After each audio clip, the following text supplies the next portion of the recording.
pagbalik ni Kristo makaigsunan, mao ni ang pinaka-terrible mahitabo. Unta ang pagbalik ni Jesus pagluwas sa iyang mga katawhan.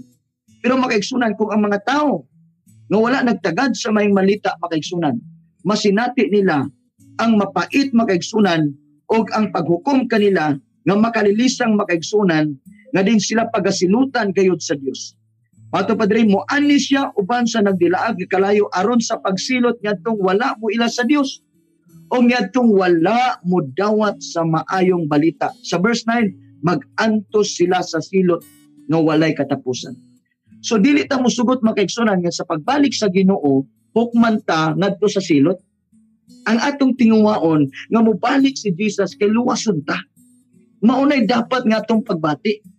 Muna nga dapat na malipay nga mobalik na si Jesus. Hukman na ang tanan.